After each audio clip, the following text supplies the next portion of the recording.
Admisibilidad, segunda sala, rol 3215-16, requerimiento de inaplicabilidad por inconstitucionalidad deducido por Sara Aburto Díaz respecto a las partes que indican los artículos 58 letra K y 88 letra A, letra sub A de la ley número 18.883. Tiene la palabra el señor relator Sebastián López. Muchas gracias, señor presidente. Doña Sara Aburto interpone este requerimiento respecto a las disposiciones consignadas del Estatuto Administrativo de los Funcionarios Municipales en una causa que individualiza sobre nulidad de derecho público, seguida en contra de la Municipalidad de El Bosque y pendiente ante la Corte de Apelaciones de San Miguel. En la gestión pendiente, la actora demandó por nulidad de derecho público el decreto alcaldicio del año 2009, por el cual fue desvinculada de su cargo como funcionaria de la municipalidad aludida, así como demanda de indemnización de perjuicios en contra de la municipalidad. La demanda fue rechazada por el tercer juzgado civil de San Miguel, encontrándose actualmente pendiente de resolver el recurso de apelación deducido en contra de la sentencia. Indica la requerente que se desempeñaba como dirigente sindical a la época de la destitución y que detectó una serie de irregularidades en la administración municipal que denunció ante la Contraloría General de la República, órgano que constató la existencia efectiva de algunas de ellas. Sin embargo, se ordenó instruir un sumario en su contra por supuestas infracciones a deberes como funcionaria municipal, que concluyó con el decreto de destitución referido. Y la sentencia de primera instancia, que rechazó su demanda en la gestión, en lo que determinaría el carácter decisivo a que hace referencia la requerente, declaró que no podía invocar estar protegida conforme al fuero dispuesto por el impugnado artículo 88A, letra A, del Estatuto Administrativo de los Funcionarios Municipales. Sostiene la requerente que ambos preceptos que se cuestionan son entonces inconstitucionales en su aplicación al caso, ya que implican que en la especie se le excluye del pleno goce del fuero introducido a las normas impugnadas por la ley 20.205, que protege a los funcionarios municipales que denuncian irregularidades y faltas al principio de probidad, dejándola a ella fuera de la protección por haber denunciado las irregularidades directamente ante la Contraloría General de la República y no al Ministerio Público o al alcalde, como indican los preceptos que se impugnan. En efecto, el artículo 58 en su letra K consigna el deber funcionario de denunciar ante el Ministerio Público en el caso de crímenes o simples delitos, o al alcalde en el caso de otras irregularidades y faltas al principio de probidad de que tomen conocimiento. Al tiempo que el artículo 88A, letra A, asegura que los funcionarios que denuncian tendrán derecho a no ser objeto de medidas disciplinarias de suspensión o destitución desde que el alcalde tenga por presentada la denuncia y hasta 90 días después de haber terminado la investigación sumaria o el sumario. Por consiguiente, la actora solicita la inaplicabilidad de estos preceptos en la parte que consignan las expresiones Ministerio Público y alcalde, siendo esta declaración de inaplicabilidad, a su entender, el modo de resguardar sus derechos constitucionales que se verían conculcados en la especie en los siguientes términos. En primer lugar, al determinarse, producto de las normas cuestionadas, la exclusión del fuero respecto a la actora, determinaría que se le aplica un estatuto diferenciado al de los funcionarios municipales, al del Estatuto Administrativo de la Ley 18.834, que sí protege de fuera a los funcionarios mediante la aplicación amplia de la denuncia ante, comillas, autoridad competente, incluyendo, desde luego, la Contraloría General de la República. Esto determina la infracción del principio de igualdad ante la ley y el derecho a no ser objeto de discriminaciones arbitrarias en relación con el artículo 19, número 2, ya que se configura en la especie una diferencia de trato que no contiene un fundamento razonable y ajustado a la Constitución. Y también se generaría esta desigualdad respecto a los empleados regidos por el Código del Trabajo. Aduce la actora que de aplicarse las normas cuestionadas a la solución del asunto será discriminada en forma arbitraria respecto a los demás funcionarios de la Administración del Estado que sí gozan del fuero ante su misma situación. De modo que, de declararse la inaplicabilidad del precepto, además se debería acoger su demanda de nulidad de derecho público, puesto que dejaría de existir el precepto legal que avala la decisión del alcalde.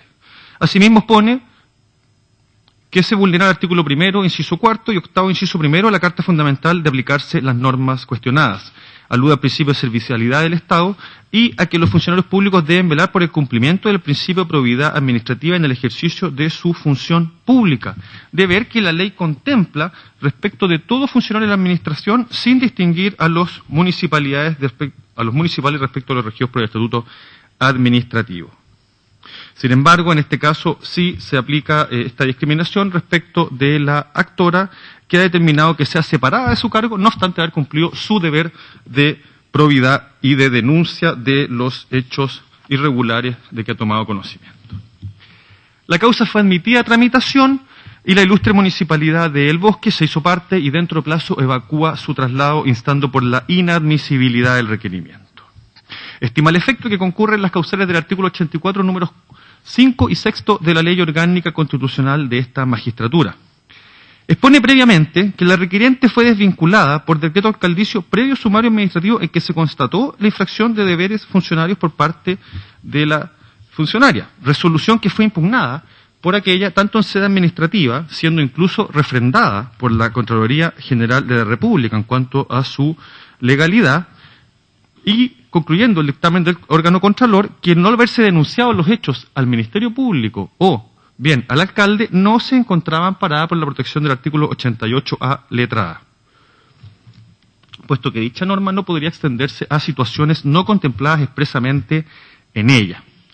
Por su parte, en la sede jurisdiccional, la sentencia de primera instancia rechazó la demanda de nulidad de derecho público, atendido, entre otras consideraciones, que no existieron visos formales durante la sustanciación del sumario y que a la actora no le asiste el derecho al fuero sindical invocado, precisamente porque la norma la deja excluida y porque la norma tampoco incluye denuncias efectuadas a la Contraloría General de la República. A continuación, y como cuestión previa, señala la municipalidad que la pretendida declaración de inaplicabilidad lo que pretende en definitiva es modificar el alcance de los preceptos legales atentando directamente contra la voluntad del legislador que se aprecia en la historia de la Ley 20.205. Así pretende la requirienta que este tribunal cree a su respecto una nueva norma legal para ser aplicable a la decisión de caso, desnaturalizando la inaplicabilidad por inconstitucionalidad. Luego, en cuanto a la primera causal de inadmisibilidad, señala que los preceptos no tendrán aplicación o no serán decisivos en la resolución del asunto.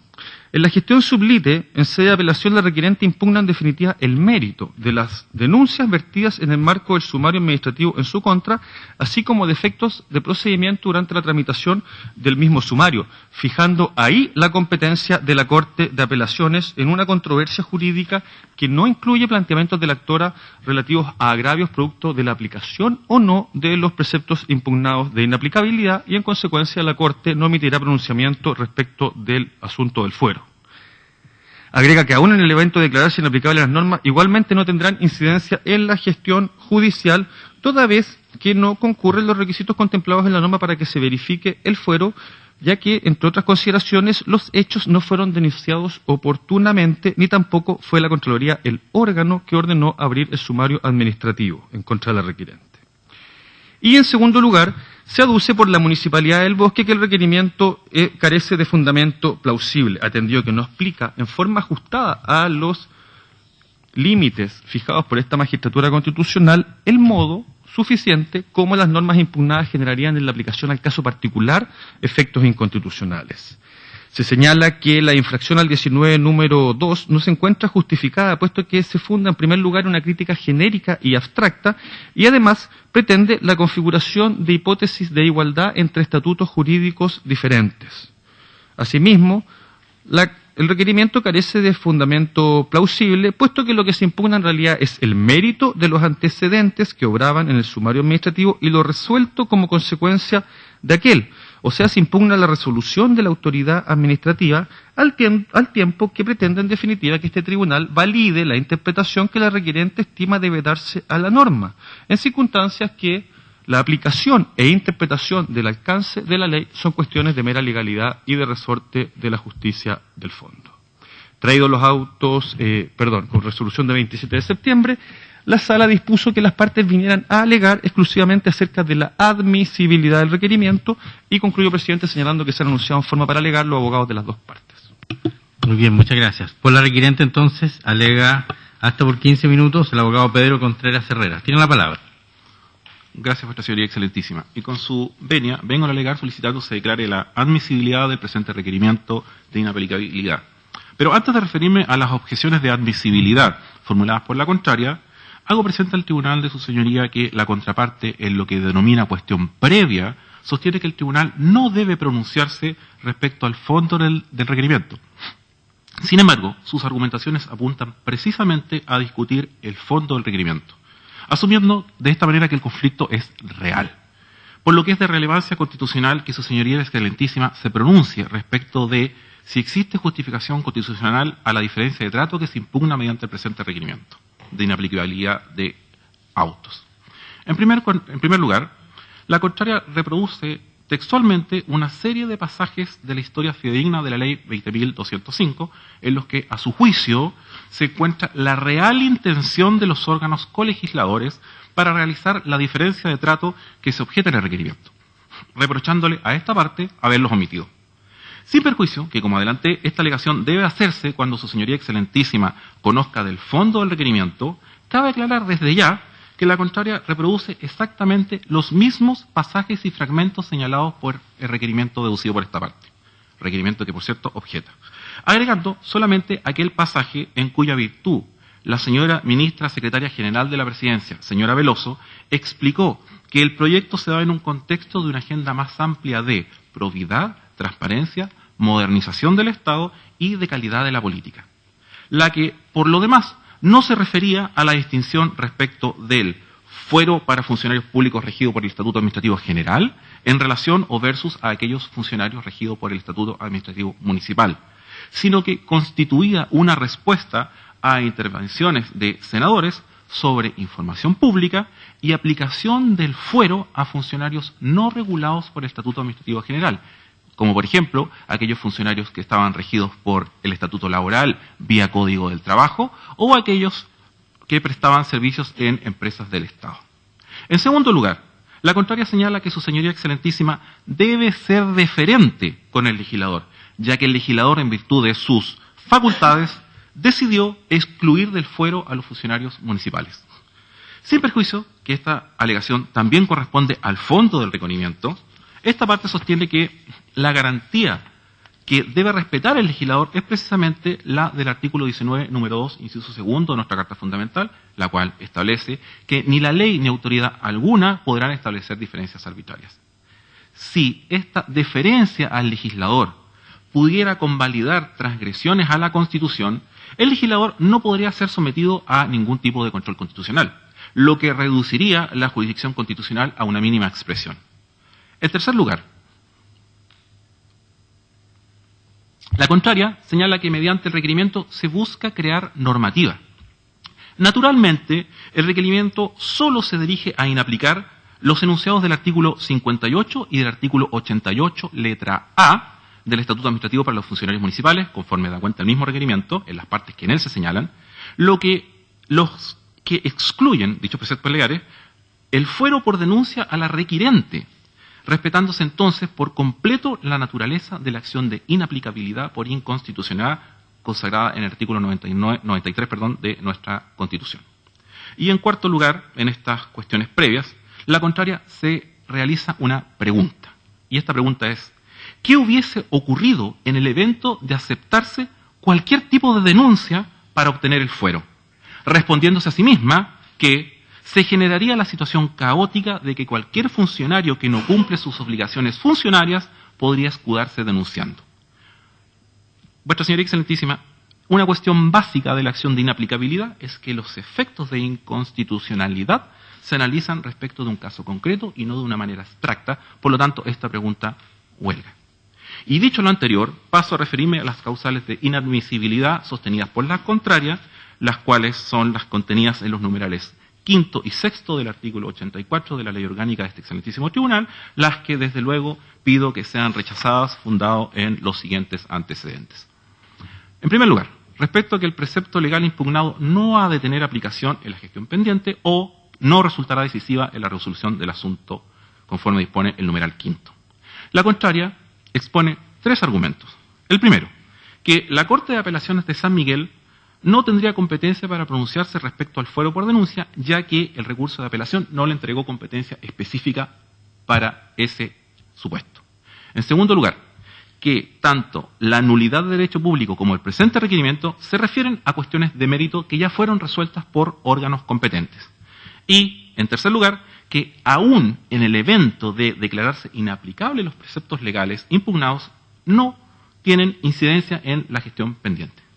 En cuanto a la primera cuestión, en relación a la supuesta falta de competencia específica de la Corte de Apelaciones de San Miguel.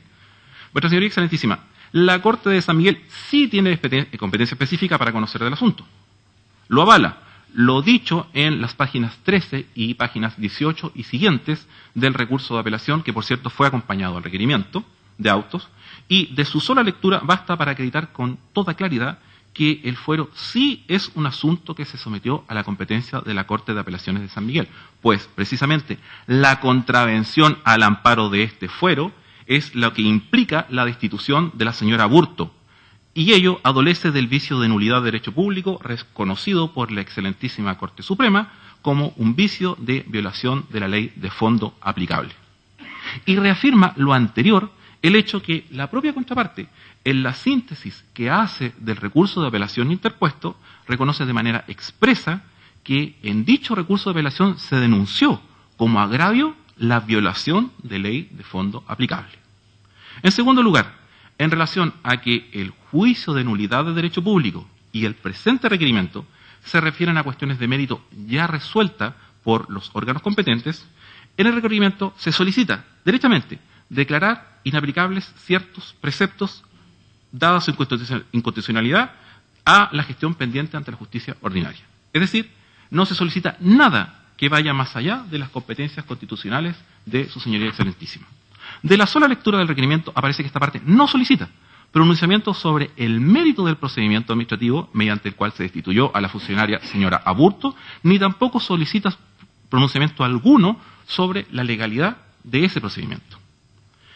En tercer lugar, y en relación a que, según sostiene la contraria, aún en el evento de declararse inaplicables los preceptos legales impugnados, estos no tienen incidencia en la gestión pendiente, pues la Contraloría General de la República no ordenó investigación respecto a las irregularidades denunciadas.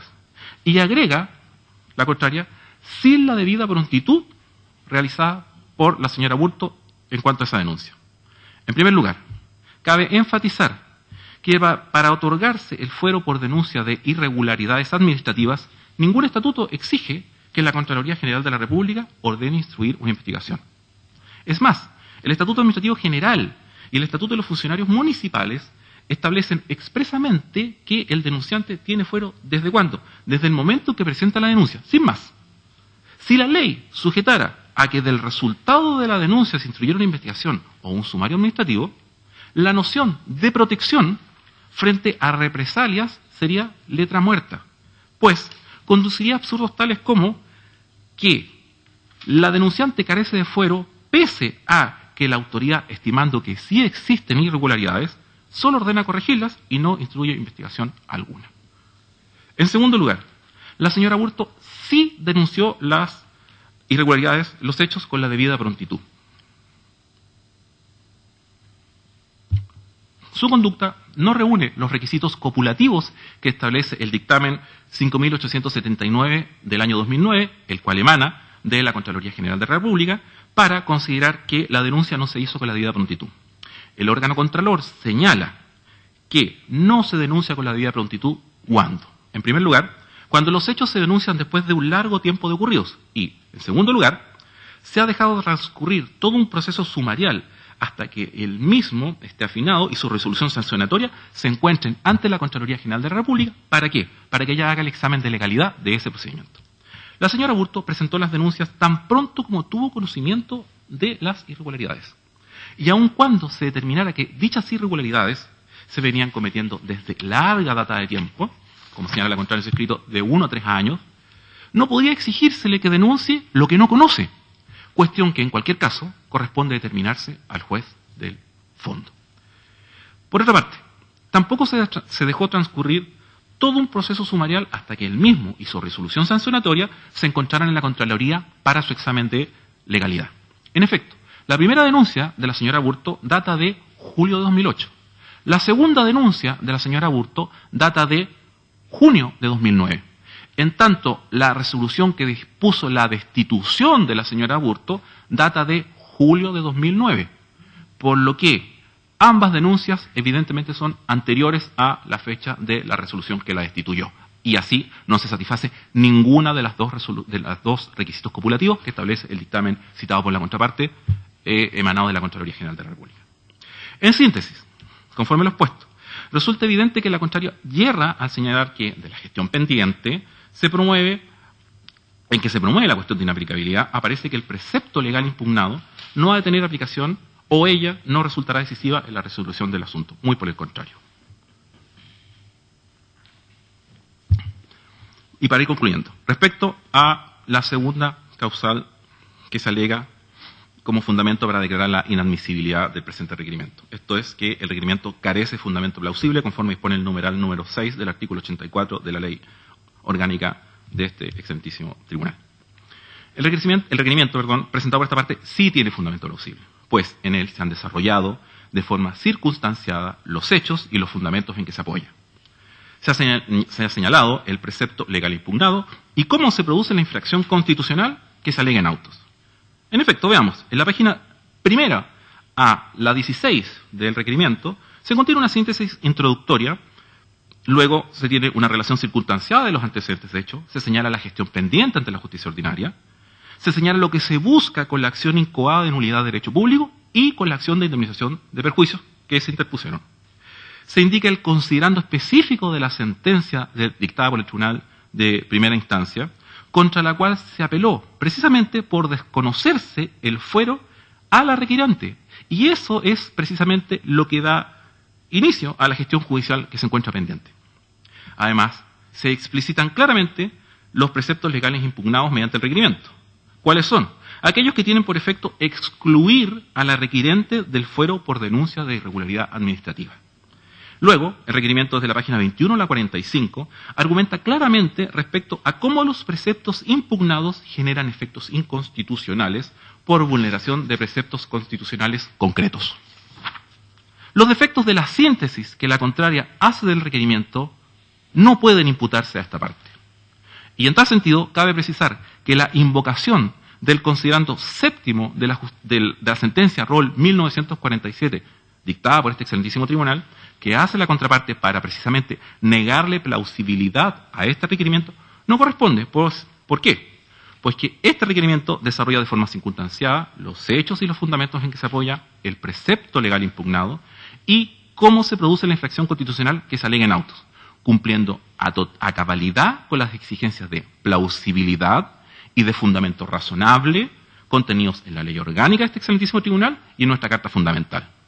Luego, a mayor abundamiento, se acompañaron al requerimiento todas las piezas del procedimiento ordinario que conducen a su acertado entendimiento, como señala la sentencia ROL 1947 antes citada por la contraparte. Insisto, se acompañaron todas las piezas del procedimiento ordinario que conducen a su acertado entendimiento. Luego, la claridad y contundencia del requerimiento es tal que se alcanzó el efecto práctico que tiene la exigencia de fundamentar apropiadamente el requerimiento de inaplicabilidad por inconstitucionalidad reconocido por la jurisprudencia de este Tribunal Constitucional, y aquí sí que corresponde la cita de la sentencia que equivoqué recién, la ROL 1201, en cuya virtud se establece que la contraparte debe saber lo que se pretende y cuáles son los fundamentos de la acción a la que tiene derecho a oponerse. Así, la contraparte, al objetar la admisibilidad del presente requerimiento, anticipó en la cuestión previa argumentación respecto al fondo del requerimiento, lo que implica claramente que la contraparte comprende a cabalidad el objeto del debate que solicitamos se pronuncie el tribunal en cuanto al fondo. Y en base a todo lo anteriormente expuesto y habiéndonos hecho cargo de todas y cada una de las objeciones de la contraparte respecto al requerimiento de inaplicabilidad, solicito a su señoría excelentísima sean todas ellas desestimadas y en consecuencia se declare la admisibilidad del requerimiento pronunciándose en su oportunidad sobre el fondo del mismo. Con ello, vuestra señoría excelentísima, concluyo mi alegato, agradeciendo su tiempo y señalando que dejo un minuto escrita para su lectura. Muchas gracias. Muy bien, muchas gracias. Entonces, por la Municipalidad del Bosque, alega el abogado Tomislav Vilicic, hasta por 15 minutos. Tiene la palabra. Gracias, señor presidente. Con la venia de su señoría ilustrísima, vengo a alegar la presente acción de inaplicabilidad, solicitando desde ya se declare inadmisible el presente requerimiento. De la lectura del requerimiento y de los alegatos de la contraria, al parecer podría tener razón, pero ello no es efectivo, y el requerimiento, en definitiva, omite a cabalidad los hechos de la gestión pendiente y el origen del conflicto judicial, pretendiendo efectuar un nexo de causalidad entre las denuncias efectuadas en la Contraloría General de la República por parte de la requirente, y que eso habría incidido en el sumario administrativo que se llevó adelante y que terminó con la destitución, dando cuenta, a pesar de que no lo dice ni en el escrito ni en el respectivo alegato, de que el sumario habría sido como medida de hostigamiento que no es tal. Por lo tanto, esa causalidad entre denuncia y sumario administrativo no es tal, por los siguientes motivos. Si su señoría ilustrísima analiza, en definitiva, la vista fiscal de 14 de julio del año 2009 que derivó en la destitución, ¿cuáles fueron los hechos por los cuales se investigó la conducta funcionaria de la señora Aburto? Y son infracciones al Estatuto Administrativo Municipal.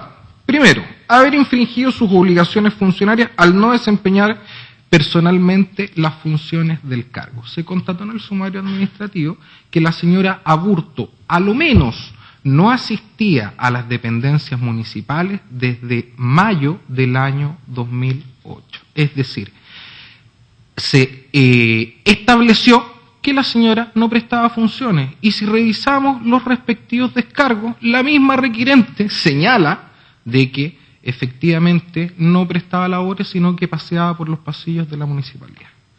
Segunda infracción por la cual fue destituida: haber infringido sus obligaciones funcionarias ingresando a una oficina utilizando un computador sin autorización, y además por agresiones verbales a funcionarios de la misma municipalidad, incluido su jefe. En la vista del fiscal, que se encuentra en fojas 379 y 380 del expediente de auto, se señala claramente cuáles fueron esas infracciones.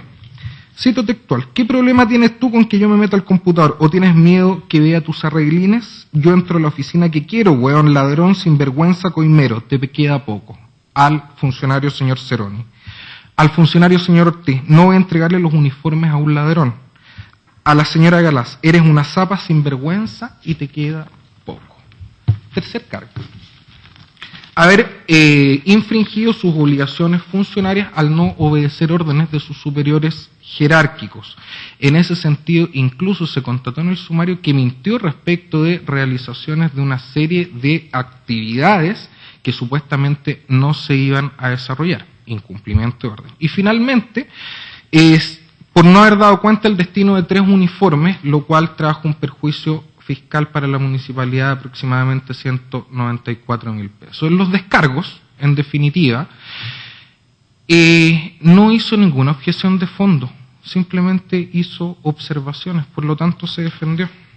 Notificada la resolución, ejerció la reclamación, primero, que contempla la reposición de la 18883 en relación con el artículo 59 de la ley 19.880, no conforme con ello, reclamó ante la Contraloría General de la República, conforme al artículo 156 de la ley 18.883, y la Contraloría, ¿qué fue lo que dijo?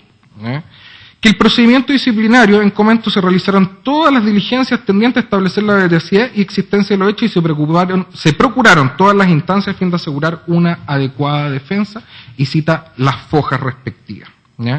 Y además de los propios descargos de la afectada, que rolan las fojas 147 y 148, queda en evidencia que ésta se limitó solo a hacer observaciones. Con posterioridad a este dictamen, la Confederación Nacional de Funcionarios Municipales nuevamente reclamó ante la Contraloría. La Contraloría, haciendo referencia al dictamen anterior, reiteró los mismos argumentos y además ¿ya? Se reclamó respecto al supuesto fuero que tendría, pero no el fuero del artículo 88, sino que el fuero como dirigente gremial. ¿Qué dijo la Contraloría? No se acompaña ningún documento que acredite la designación de esta como directora de la Asociación de Funcionarios del Bosque. Cuestión que la sentencia del tercer juzgado civil de San Miguel se hace cargo. Tercera oportunidad, nuevamente a la Contraloría. Solicitamos la reincorporación de la funcionaria. Dictamen 15.572 de 2011. ¿Ya? Este ente de control, determinó la Contraloría, no es de aquellos organismos ante los cuales la preceptiva dispone que debe efectuarse la denuncia, lo que alega por el artículo 88, que debe efectuarse en el Ministerio Público o ante el alcalde. Y acá agrega la Contraloría algo bastante interesante, que dice: el catálogo de derechos de carácter protector que el legislador consagró en forma expresa no puede extenderse a otras situaciones no previstas al efecto. Ese es el marco, ¿no?, en el cual se desenvuelve la gestión pendiente y cómo se origina el conflicto judicial respectivo. Si nosotros leemos el requerimiento y si leemos la demanda e incluso la apelación, en ninguna parte, ¿no?, se hace descripción de los hechos respecto del sumario. Simplemente se trata de hacer, tal como dije anteriormente, el vínculo de causalidad entre un supuesto hostigamiento y la destitución, que vemos que no tienen absolutamente nada que ver. En cuanto a la gestión pendiente, tal como señaló el señor relator, se rechazó la demanda de primera instancia. La demanda es bastante clara y descarta todas las alegaciones que acá se han efectuado, y además se rechazó una indemnización de perjuicios por encontrarse prescrita la acción. Ahora bien, tal como mi contraparte se hizo cargo de la cuestión previa, antes que todo, mediante este requerimiento de inaplicabilidad, lo que se pretende es crear normas, ¿no? Cuestión que se le encuentra vedada al Tribunal Constitucional, ¿no?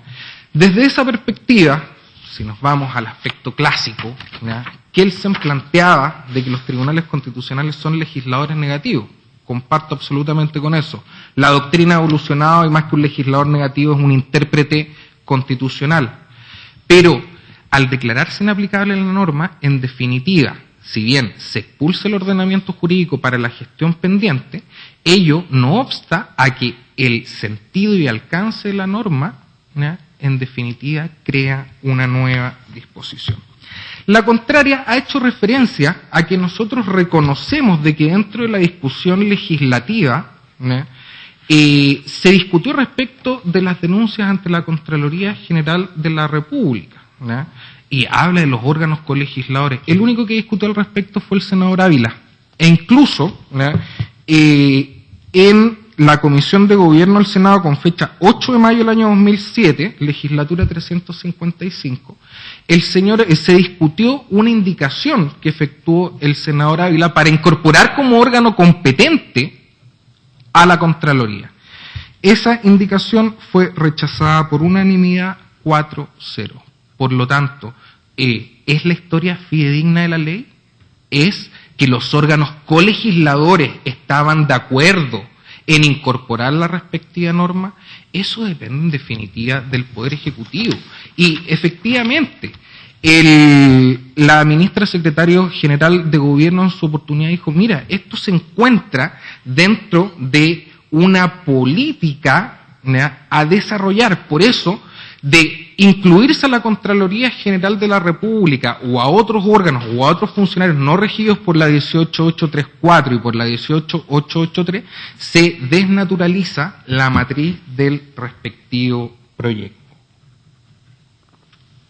Este excelentísimo tribunal ya ha resuelto, ¿ya?, y ha acogido el principio de deferencia razonada. No voy a citar textualmente la sentencia, pero basta ver la sentencia rol 548 de este tribunal, ¿ya? Finalmente, ¿qué hubiese ocurrido si cualquier órgano, ¿ya?, sea capaz de recibir denuncias? finalmente los funcionarios públicos que no cumplen con sus obligaciones, como ocurre con la señora Aburto, presentarían denuncia tras denuncia con el objeto de lograr ese respectivo fuero. Ahora bien, en lo específico respecto de las causales de inadmisibilidad y en razón del tiempo, me referiré a aquella del artículo 84, numeral 5. ¿Ya? E invito a su señoría excelentísima que efectuemos el siguiente ejercicio. Declaremos inaplicable, ¿ya?, los preceptos que señala la requirente. ¿Qué dispondría la norma? Artículo 58. Serán obligaciones de cada funcionario denunciar con la debida prontitud los crímenes o simples delitos y los hechos de carácter irregular o la falta al principio de probidad de que tome conocimiento. Ahora, respecto del fuero, ¿qué dispondría el artículo 88, letra A? Los funcionarios que ejerzan las acciones a que se refiere la letra K del artículo 58 tendrán los siguientes derechos. No podrán ser objeto de las medidas disciplinarias de suspensión del empleo o de destitución presentada la denuncia y hasta 90 días después de haber terminado la investigación sumaria o sumarios incoados a partir de la citada denuncia.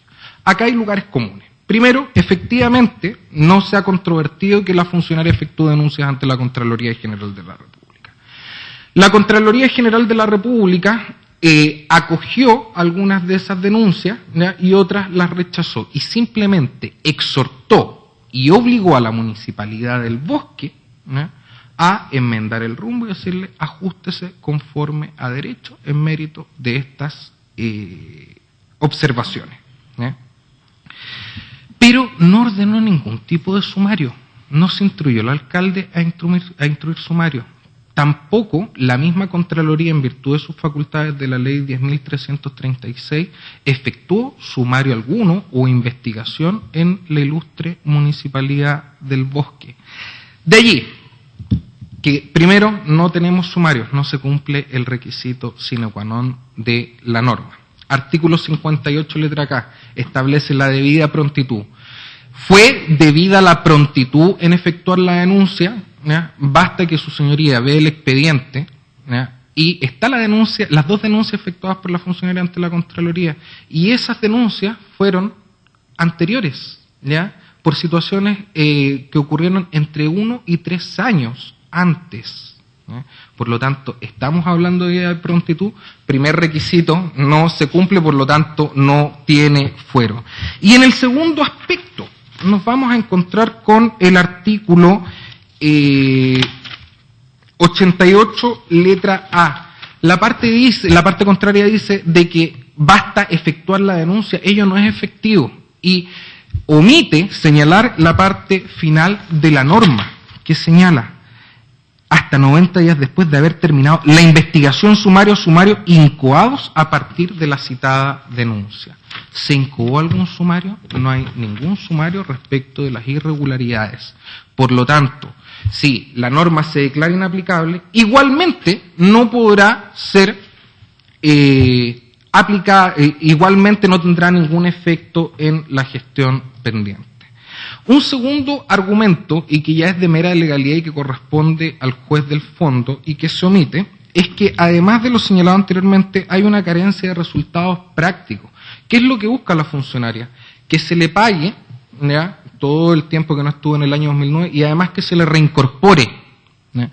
Pero olviden el artículo 150 del Estatuto Administrativo para Funcionarios Municipales, que ¿qué es lo que señala? Los funcionarios de planta que cesaren en sus cargos a consecuencia de no ser encasillados en las nuevas plantas y que no cumplieran con los requisitos para acogerse a jubilación tendrán derecho a gozar de una indemnización equivalente al total de sus remuneraciones devengadas.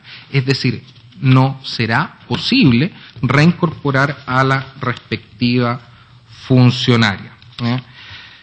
Respecto de la competencia específica de la Corte de Apelaciones, no es efectivo lo que señala la contraria por un tema bastante sencillo. Simplemente se anuncia que se recurrirá de inaplicabilidad ante este tribunal, pero en definitiva no se denuncia como agravio específico, por lo tanto, por aplicación del 189 del Código de Procedimiento Civil, la Corte no podrá entrar a conocer del asunto. Y finalmente, en cuanto al fundamento plausible, acá estamos en control concreto, queda claro que los hechos no se explicaron bien. Asimismo, la norma legal impugnada, reitero el argumento anterior referido a que no es decisivo en el asunto, y respecto a la norma supuestamente vulnerada, tampoco se satisfacen los requisitos respectivos al respecto, porque no se explica claramente la forma en la cual se afecta la Constitución. Esto cuanto puedo alegar. Muy bien, muchas gracias. ¿Alguna pregunta, señor ministro? No, muy bien. Concluye entonces la presente vista de admisibilidad.